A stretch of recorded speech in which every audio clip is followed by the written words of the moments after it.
Our next case then is going to be using EIGRP as the PE to CE routing protocol, and we'll see, similar to RIP, there's not that much complexity that has to go along with the process because the metric values are going to be transparently transported into BGP communities. So in other words, the EIGRP feasibility condition is going to be end-to-end over the MPLS network. So let's say, for example, in this particular case, that we're going to take our VRF-A that was between XR1 and router 4, between router 1 and router 5, and between router 3 and router 7, and we're now going to run the EIGRP process here. So let's go ahead and remove our BGP peers. So on router 4, 5, and 6, we're going to get rid of BGP 456. And we're going to replace this with router EIGRP 456. Okay, we'll simply say network 0000. We're enabling EIGRP everywhere. Same is going to be true on router 5 and 6. So no router BGP 456, router EIGRP 456, network 0000. And let's say from 6's point of view, we're going to use the new formatted syntax, which is to say router EIGRP AS456. We'll say the address family is IPv4 unicast for autonomous system 456.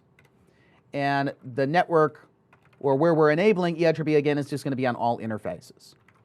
So we should see here shortly router 6 is going to establish adjacency both with router 5 and with router 4. If we then look at the show EIGRP address family IPv4 neighbors would be the equivalent of the show IP EIGRP neighbors. And I believe that one of these links is shut down between 5 and 6. Let's look at show IP interface brief. It's gig 156. Okay, so 5 and 6 should also have an EIGRP neighbor. If we then look at the between the three of these, the show IP route EIGRP, okay, we see we have a route to the 2 loopbacks. Okay, additionally, these are internal EIGRP routes, which means they have an administrative distance of 90, and that we're using the feasibility condition in order to do our loop prevention. So in other words, we're saying that if my metric is lower than yours, then I'm closer to the destination.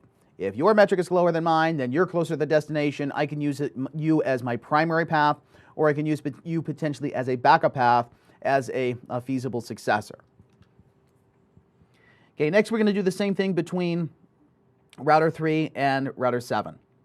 So on router 7, we'll say we have router EIGRP AS456. The address family is IPv4 unicast for autonomous system 456. And network is 0000. We're just enabling it everywhere.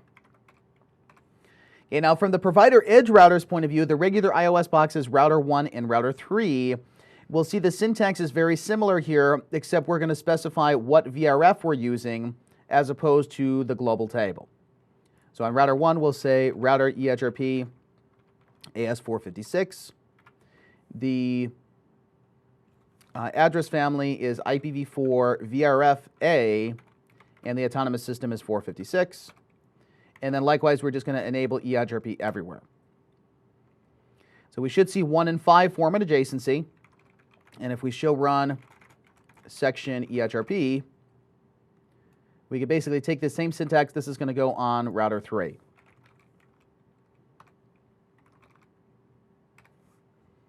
Okay, next from XR1's point of view, it's going to be running EIGRP to router 4. So we'll say we have router EIGRP, again, AS456. We're going to call the process. We specify what is the VRF, in this case is A, and then we specify what is the autonomous system. Okay, so the address family is going to be for IPv4. We're not doing IPv6 routing yet. Under IPv4, we're going to have our autonomous system is 456. And then just like in RIP or OSPF or ISIS, we need to specify what particular interfaces that we want to enable the process on. So from XR1, we're going to look at the show IPv4 VRF all interface brief. And in this case, our interface is going to be gig 0000411. Okay, it's that one that's in VRF-A. So we can see it's pretty similar to the RIP config or the OSPF config that would be VRF aware. And we should see here shortly when we show EIGRP for VRF-A, EIGRP VRF-A neighbors. Let's say all neighbors. Not sure why I didn't take that syntax, but we say all neighbors, we can see we have the adjacency with router 4. So if we look at the show route for VRF-A, we can see that we have the EIGRP neighbor, or the EIGRP routes that are going to our particular site. So next step, just like we did previously in RIP, we need to do redistribution between the EIGRP process and the BGP process. Now, in older versions of code, there was a potential problem that you did need to avoid here, was that if a route came in from EIGRP this direction, and XR1 redistributes it from EIGRP into BGP, and then we go from BGP back into EIGRP, we want to make sure that we don't accidentally choose this path in order to get to that particular destination. Okay, so let's say, for example, that you have some sort of other routing protocol up here. So let's say that we have router 11, and then router 11 is learning routes from an OSPF process. Okay, we're doing redistribution from OSPF into EIGRP. Then we have these installed as EIGRP external routes.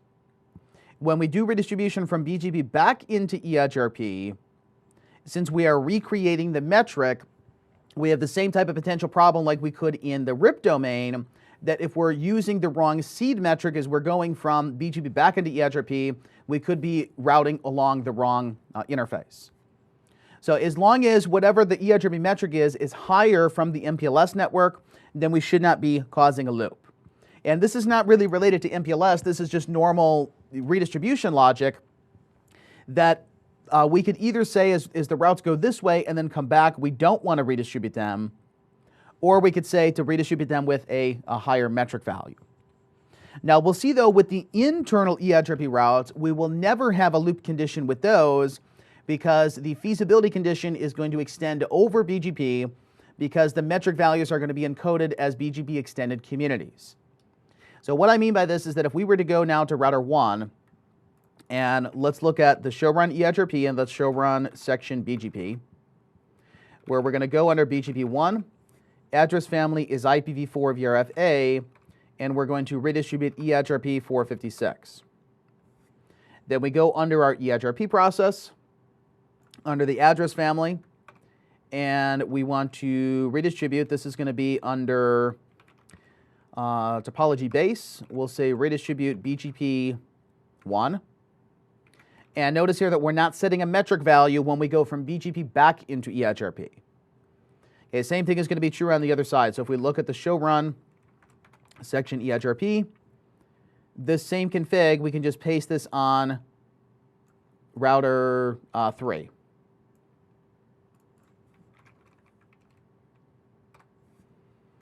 Okay, also let me disable BGP on the other end because we have both routes coming in here. So let's say on router 7, no router BGP 7.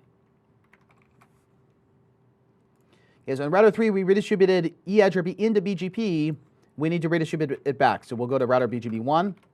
Address family is IPv4 VRF-A. And we're going to redistribute EIGRP 456.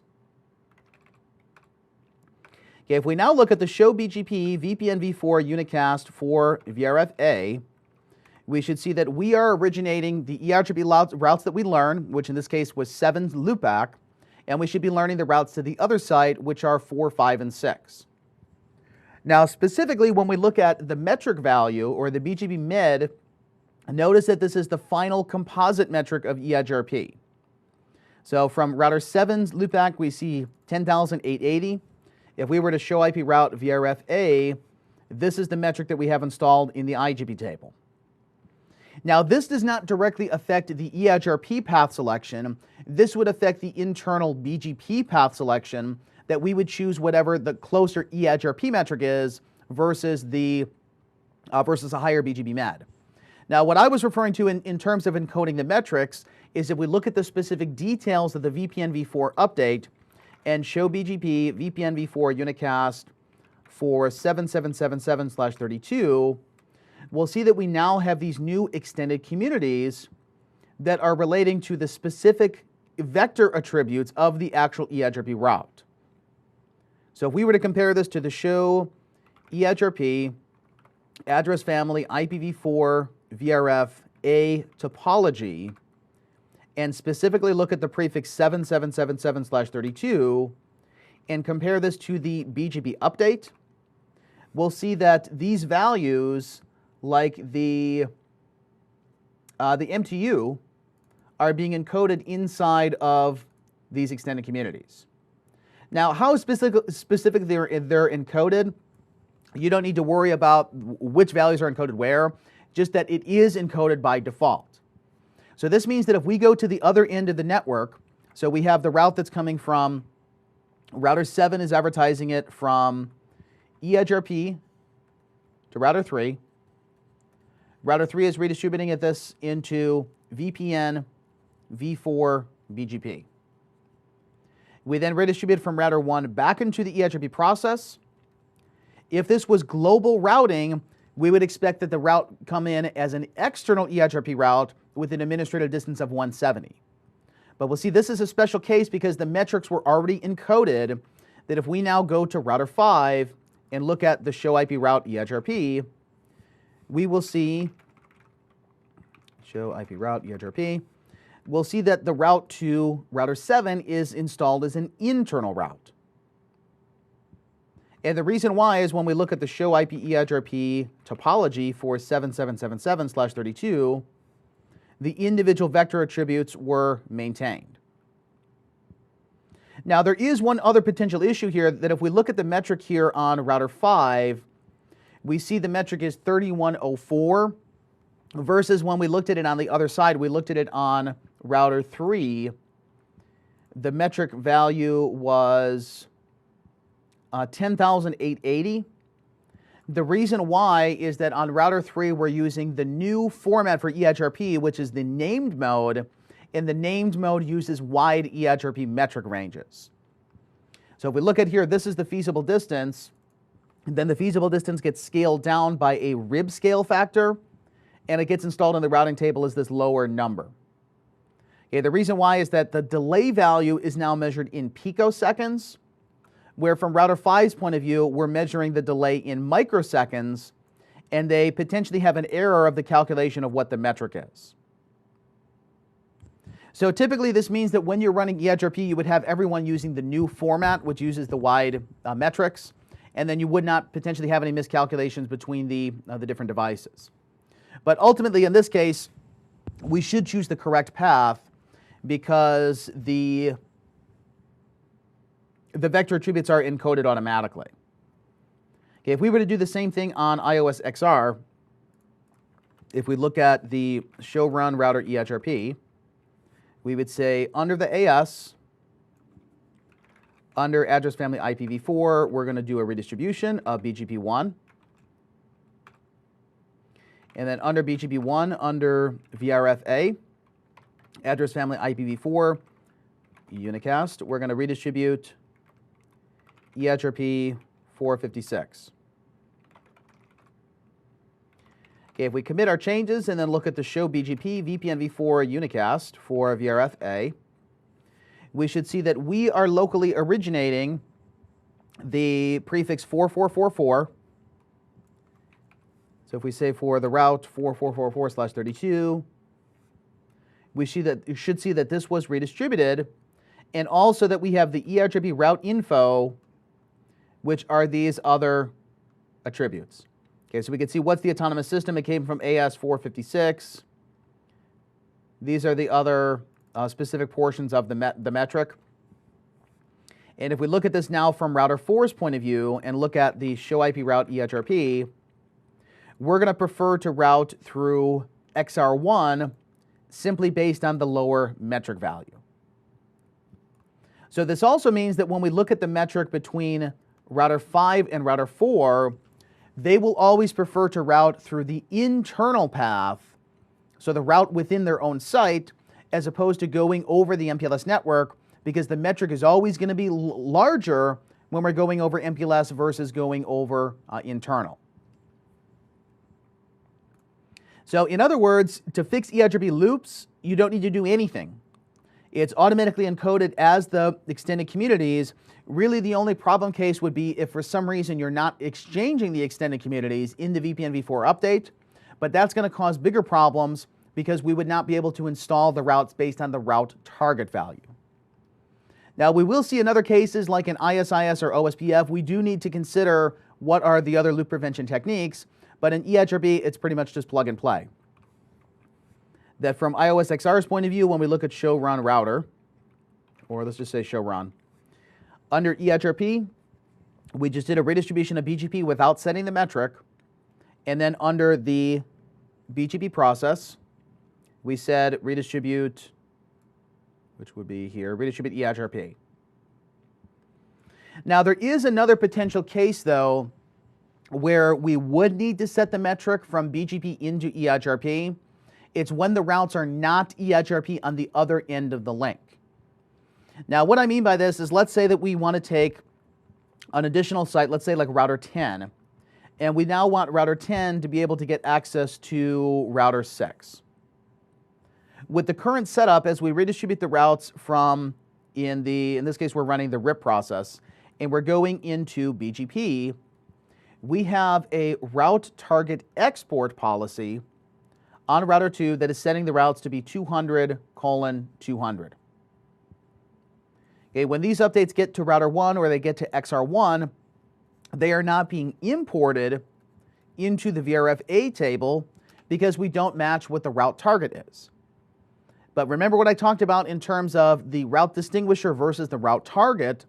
The VPN v4 update is only going to have one distinguisher, but it can have multiple targets because the target is an extended community. So this means that there's nothing stopping us from going to router 2 and from saying our export policy is not only 200:200, but it's also 100:100. And likewise for our import policy. So on router 2, let's look at the show run VRF. And we'll say under VRF definition B, our route target export policy includes 100:100. And our route target import policy likewise includes the same target. If we now show run VRF, we can see that we're importing and exporting both of the values.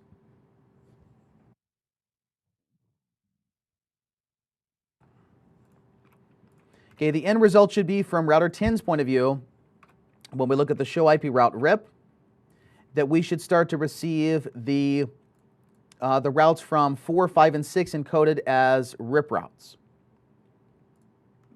Okay, if we were now to go to router 2 though, and look at the show run section RIP, what's going to be the problem here now when we're doing the redistribution of BGP into RIP?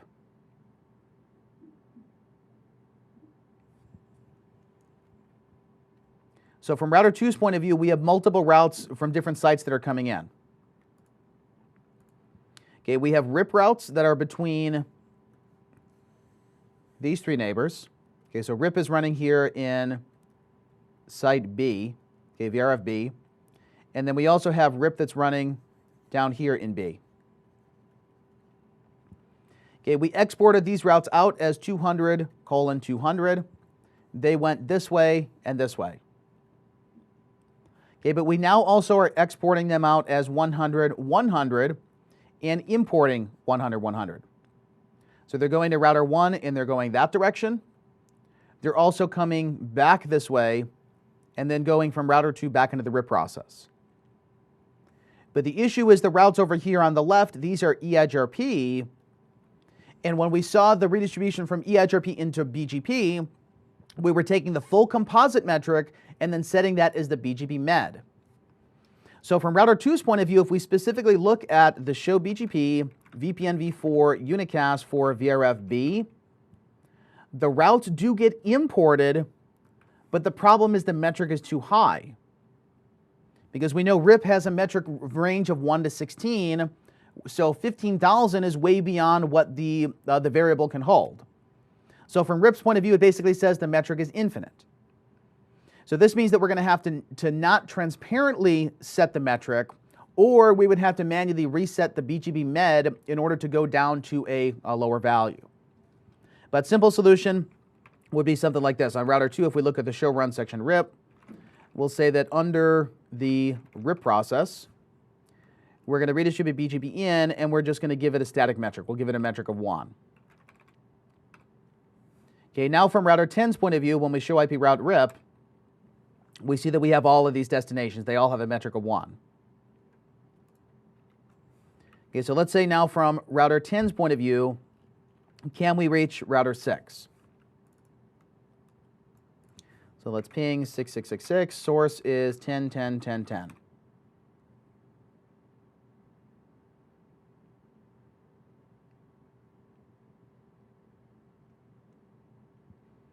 Okay, what we would want to check next probably before looking at the MPLS core is to figure out, does router 6 have a route back to 10? So let's go over to router 6 and let's say, well, where did it source its update from? Or where did it source the packet from? It came from 10.10.10.10, which I don't have this route. Now the route should have been exported with this new route target, which is 100:100. So if we go to router 1 and look at the show BGP, VPN v4 unicast for VRFA, we should see that 10.10.10.10 was imported. But what's going to be the issue on the way back? If we show run section EIGRP, we're saying take all of these BGP routes and redistribute them into EIGRP. So for example, 7777, if we show BGP, VPN v4 unicast all 7777/32 versus for VRFA 10.10.10.10. What's one of the differences between these two prefixes?